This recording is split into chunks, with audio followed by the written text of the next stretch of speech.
Run.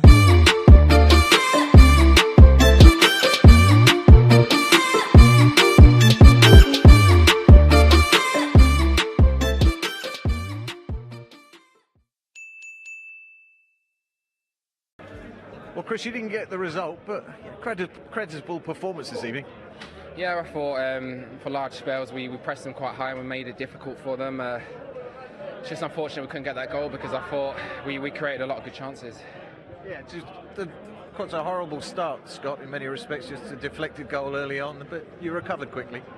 Yeah, I thought in the first 10-15 minutes I thought we showed them far too much respect in terms of how we set about to go and press, and then after that we adapted really well and we started to take control of the game and obviously we looked the better side. But as I say, it was just unfortunate that we didn't get a goal whenever we were on top, but as I say, it was probably an entertaining night to watch on the telly. Yeah, it was an anxious opening 20 minutes or so, wasn't it? It felt like you just grew in confidence as the game went on. Yeah, exactly. It's Barcelona, they're a top class team and it's going to be difficult to get the ball and they're going to have patches where they have the ball and you know it's not as easy as go out and press like mayhem and not recover the ball, but I thought after that we did so well and it was a credit to all the boys for how they performed tonight. Saw that change in tempo, you're much more aggressive, and that carried on after half time. Yeah, it did. I think we had a little spell in the first half where we went after them and then we started to look a little bit nervy, but then I think right from half time we got at them and we really pressed them, and to be honest we caused them so many problems. Just not enough clear-cut chances there, Scott, though, was there? No, as I say, against Wolves as well we had a lot of chances, but we just have to do a little bit more in front of goal and that's up to the whole team to create more chances, to score more goals and be more together as a group as well. So we're working on that, but obviously we've got a big second leg to go and as I say, it's only half time, so it's important that we work hard and we get it right. How did you feel you did with Lionel Messi? Bring it on, you said. Yeah, I think the whole team, to be fair, I think we nullified them. I think especially in that first half, even though they scored, I think there was only one other shot that David had to make a save, and you know, I thought as a team we stuck to our game plan and we just missed that goal. A little thump you gave him didn't do any harm either. No, accidental, obviously. Yeah. I think we was right on the front foot. I think we knew we had to bring that intensity to the game that they're not used to every week, and you know, I thought we've got a lot to play for in the second leg. The manager asked you to be streetwise because they're going to trick you into a yellow card. You seem to be very unlucky with your yellow card with Suarez. Yeah, I think it was a good battle, but yeah, I thought that out of all the challenges, that was probably the softest. Still in it, Scott? Obviously you are. Yeah, for sure. Like, Manchester United can never write us off, and they've got some top-class players as well, but so do we, and we're going to showcase that in the second leg at the new camp. Thanks, gentlemen. Thank you very much. Yeah, he was impressive in his interview as he was on the field of play, Scott McTominay. We'll come to him in more detail a little bit later on. Where does it say Manchester United are at the moment? You know, they seem to be satisfied in a game at home where they didn't get a shot on target. Yeah, I just think before the game they would have said be within touching distance for the second leg, and I think in Champions League football sometimes this first leg is a cagey affair, and today was very much that, and both teams lacked any real quality other than in the final third, other than the goal that was scored from Messi. So and I think that was down to maybe nerves as well, managing the occasion. But I think that McTominay spoke very well there, and that they did try to press them. As Chris said, they were on the front foot. They showed an intensity. They wanted to up the tempo to take Barca out of their comfort zone.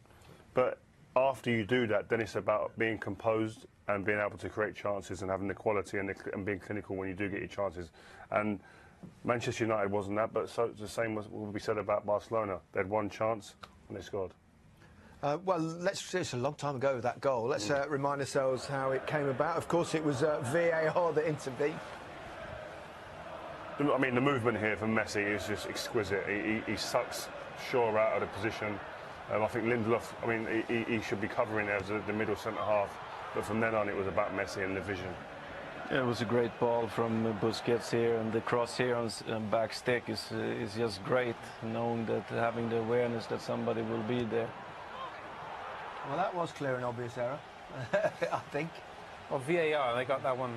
They got one on spots on, but really, that back three that they started with Man United, they had a few issues really. Luke Shaw played as the left side of the three, and it didn't really work out. We saw it there, but early on it didn't work out, but they seemed to adjust after they did. Well, Barca stopped playing. Yeah. And Barca for the first 50 minutes. Scott McTominay, by the way, it was the best player on the pitch. He nailed it. He said the first 50 minutes Barca were the better team, and after United were, they just lacked a bit of end product. But for a young man to be the best player on the pitch when Fred cost 50 million, Pogba cost 90, quite exceptional, really. Yeah.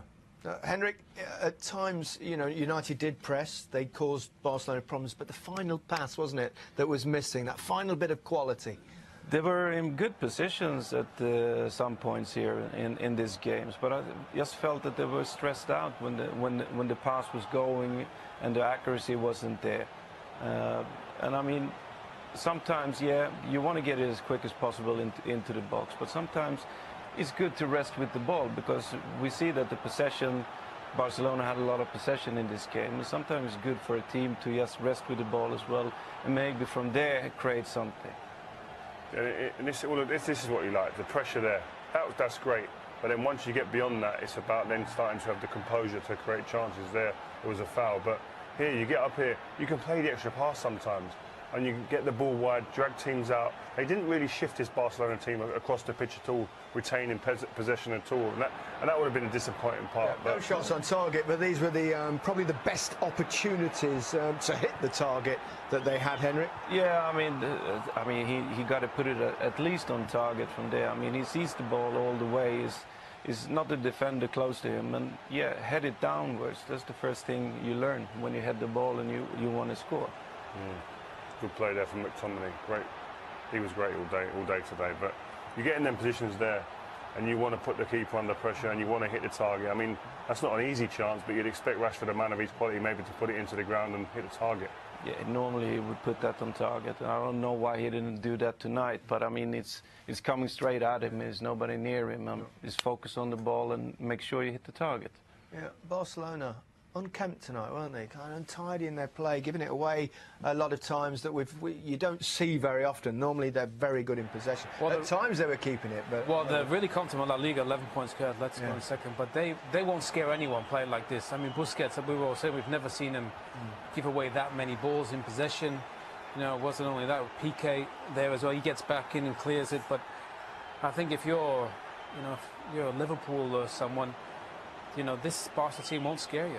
They look like they're an ageing team at the moment. I mean, they've got Messi, so they're always going to have a chance because of his greatness, but they don't look at a team who are physically capable of being able to deal with teams. Well, that they didn't even look for the second goal, really, did they? They just kept the ball. They had loads of possession, but they didn't really seem to want to go anywhere with it, which was... I got the feeling they were just happy by the goal away from home. And yes, well, we keep it here nice and calm. I'd love to see, I don't know about you, but I'd love to see an experiment even, just for one season where they get rid of the away goal rule, because I just think home legs, first legs, just, I don't know, just everyone's a little bit cautious, fear of giving an away goal or two.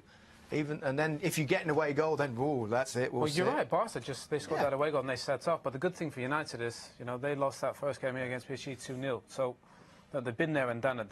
They can find a way, but you just expect Barca to play better in that second leg. Rio, the big positive for Manchester United was the performance, we feel, of Scott McTominay. Yeah, I thought he was great there. He grew into the game, and I think he's grown in stature as we see him. I keep mentioning the PSG game because there was no expectations of him, the young and experienced player, to do well. But today, I thought his energy, his intensity, he was the catalyst for a lot of the good stuff that happened. Won a lot of balls back and then give the ball simple and efficiently to other players. And I just think that there's sometimes performances that really do make you grow in stature and believe that you are a part of the first team. Young lads come into the team and it takes a performance or two for them to feel comfortable in the surroundings, and I think the PSG game and now this one will really do that, and I think he'll be respected as well even more by You're right, Will. That solidified him as a Manchester United regular. Defining moment. That's a defining moment for a young man against a Barcelona team.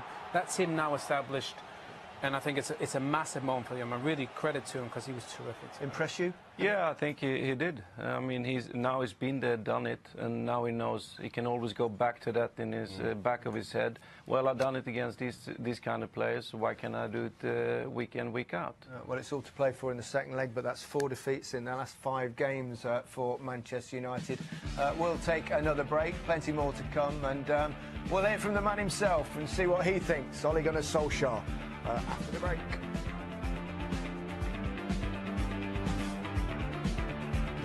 Ollie, how do you read that performance? You suffered a defeat, but there's a lot of things to be satisfied about as well, I suppose. Yeah, of course, there's pluses and negatives. I thought we started sloppy and a bit nervous on the ball. We didn't really get the pressure on them. But after their goal, we settled a bit, and I thought we we played well. We had some very good performances of some individuals as well in midfield there. I thought they did really well. And it was, at times, we felt like a proper Man United team. You know, the crowd was behind us, we got wide, we got crosses in the box, and sometimes those crosses end up with a header on goal, and sometimes you miss them.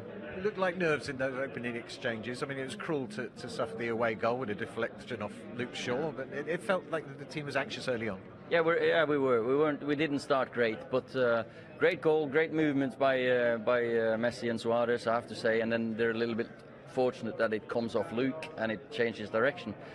So of course that's a blow, but I thought we settled well. I think you could see straight away when they scored, the team gathered together and like, let's stay in this game, not like PSG now that we go and get another goal behind. So we're still in this tie. You mentioned the midfield. Scott McTominay had a pretty good game tonight, didn't he? Yeah, fantastic. Scott is done, every time he plays for us, he's improving.